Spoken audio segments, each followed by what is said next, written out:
नमस्कार दोस्तों, world war की इस सीरीज में अब तक के वीडियोस में हमने देखा कि किस प्रकार 1916 तक जर्मनी या तो कुछ फ्रंट पर आगे बढ़ता हुआ दिखाई दे रहा था या फिर कुछ फ्रंट पर central powers and allied powers के बीच में स्टेलमेट की कंडीशंस दिखाई दे रही थी। तो आज तक के वीडियो में पहले हम लोगों ने कारण को देखा, फिर दूसरी वीडियो में हम लोगों ने देखा कि कैसे लीडिंग और स्टेलमेट की कंडीशंस चल रही थी। और आज की इस वीडियो में हम लोग जानने की कोशिश करेंगे कि कैसे नेवल वॉर्स एंड सबमरीन वॉरफेयर्स ने युद्ध की दिशा और दशा दोनों को मोड़ दिया। और आखिर हम लोग देखेंगे कि अमेरिका वर्ल्ड वार 1 में शामिल क्यों हुआ और कब हुआ इस वार में शामिल, क्या हुआ इस वार का परिणाम, और अंत में हम लोग देखेंगे इस युद्ध में भारत की भागीदारी क्या रही। तो चलिए बिना देर किए हम लोग स्टार्ट करते हैं अपने आज का यह वीडियो। आज के इस वीडियो में हम लोग स्टार्ट करेंगे सबमरीन वॉरफेयर के आरंभ से। ऐसे तो जर्मनी के द्वारा बनाई गई डेंजरस यू बोट्स ने अपने कमाल के हिडन स्टेल्थ पावर की वजह से एलाइड पावर्स को सबमरीन वॉरफेयर में कड़ी टक्कर दी। एक्चुअली होता ये था दोस्तों कि यू बोट्स जो थी वो पकड़ में नहीं आती थी और इस प्रकार वो हाईली डेंजरस साबित हुई वर्ल्ड वॉर 1 में एलाइड पावर्स के लिए। इसी सीरीज में 1950 में जर्मनी ने एक सिविलियन शिप लुसिटानिया को डुबो दिया, जिसमें कि करीब अराउंड 1200 सिविलियंस मारे गए, जिसमें कि करीब 128 अमेरिकन नागरिक भी थे। इस पर अमेरिकन प्रेसिडेंट वुडरो विल्सन के प्रेशर में जर्मनी ने सिविलियन शिप पर एग्रेशन को थोड़ी कम कर दी, बिकॉज जर्मनी को यह डर था कि कहीं अमेरिका भी शामिल हो गया तो जर्मनी को प्रेशर में आकर पीछे हटना पड़ेगा और ये उसका हार का कारण बन सकता। और जर्मनी उस समय ऑलरेडी 2-3 फ्रंट पर वार झेल रहा था, इसीलिए जर्मनी ने एग्रेशन को कम कर दिया। और इधर रूस भी अपने 3 फ्रंट, यानी एक तरफ तो जर्मनी हो गया, दूसरी तरफ ऑस्ट्रिया हंगरी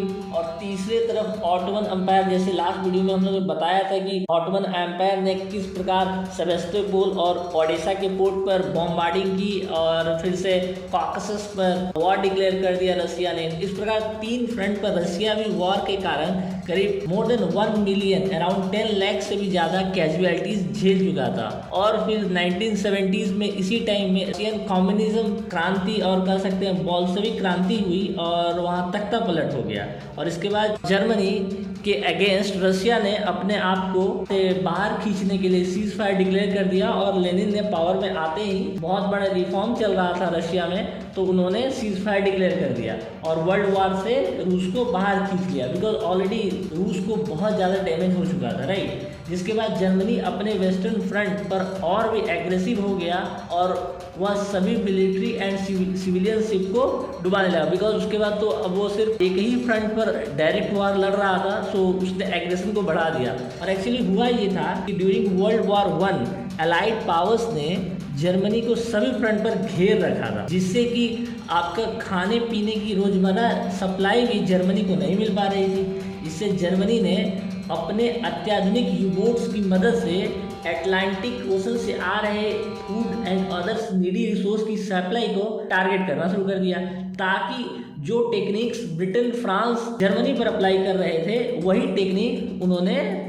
ब्रिटेन और फ्रांस पर अप्लाई किया। एक्चुअली आप जब देखो कि ब्रिटेन और फ्रांस, ब्रिटेन में तो ऑलमोस्ट जितना भी सप्लाई वो बाहर से ही आता है, फूड का इंपोर्ट पर ही निर्भर करते हैं। उधर वर्ल्ड वॉर में एक्सेसिव रिसोर्स एक्सपोर्ट कर रहे अमेरिकन बिजनेसमैन को इसका डर दिखाई देने लगा और वो इसका शिकार होते दिखाई दे रहे थे। इस प्रकार यूएसए ने इस ग्रेट वॉर में पार्टिसिपेट करने का निर्णय लिया, because there was a fear of huge economic loss for USA businessman. और यूएसए का एलाइड पावर्स की तरफ से वॉर में शामिल होने के और भी कई कारण थे, जैसे कि ब्रिटेन एंड फ्रांस यूएसए के क्लोज एलाइज और पार्टनर्स थे, यानी यूएसए गवर्नमेंट एंड बिजनेसमैन का एलाइड पावर्स की कंट्रीज में सिग्निफिकेंट इन्वेस्टमेंट था। इसका मतलब ये हुआ कि यदि एलाइड पावर्स हार जाते हैं, मतलब यूएसए का ह्यूज लॉस इकोनॉमिक पर्सपेक्टिव से भी और इमेज पर्सपेक्टिव से भी। और दूसरा एक कारण ये भी था कि जर्मनी ने मैक्सिको को 16 जनवरी 1917 को एक कोडेड मैसेज सेंड किया और वह मैसेज सेंट्रल पावर्स की तरफ से यूएसए पर अटैक करने का था। इट मीन्स एक्चुअली हुआ ये कि जर्मनी ने मैक्सिको को एक मैसेज सेंड किया। जर्मनी के जो आपके होम मिनिस्टर थे उन्होंने एक मैसेज सेंड किया कि वह मैक्सिको को फुल मिलिट्री और फाइनेंशियल सपोर्ट प्रोवाइड करेगा और हेल्प करेगा मैक्सिको को to get back their lost territory of Texas, New Mexico and Arizona. Actually हुआ ये था कि अमेरिका ने ये टेरिटरी मैक्सिको से छीन लिया, तो उसको प्राप्त करने में सेंट्रल पावर्स मदद करेगी, और इसका लालच देकर उन्होंने कहा कि आप अमेरिका पर अटैक कर दो। जिसके बाद यूएसए प्रेसिडेंट वुडरो विल्सन ने WW1 it means world war 1 में डायरेक्ट पार्टिसिपेशन का जो प्रपोजल है वो यूएस कांग्रेस में पास कर दिया और जर्मनी पर वॉर डिक्लेयर कर दी। एक्चुअली हम लोग जानते हैं वुडरो विल्सन 14 पॉइंट्स के नाम से, और उन्होंने वॉर में डायरेक्ट पार्टिसिपेशन पास करके वॉर में पार्टिसिपेट कर दिया। और उधर food crisis and supply crisis suffer कर रही जर्मन आर्मी और इकॉनमी ऑलमोस्ट टूटने सी लगी थी, और जर्मनी आर्मी और इकॉनमी के लिए और वर्ल्ड वार के लिए यह निर्णायक डिसीजन साबित हुआ। और 6 अप्रैल 1917 को 20 लाख से भी ज़्यादा अमेरिकन सोल्जर्स आ गए एलाइड पावर की हेल्प के लिए, और इसके बाद जर्मन आर्मी को पीछे होना ही पड़ा, क्योंकि एक्चुअली वो समझ पा रहे थे कि अब वार को जीतना बहुत मुश्किल है, और ऑलरेडी इतना ह्यूज इकोनॉमिक लॉस हो चुका था, भूखमरी की कंडीशन हो गई थी जर्मनी, बिकॉज सब तरफ से घेराबंदी कर लिया था इन्होंने एलाइड पावर्स ने।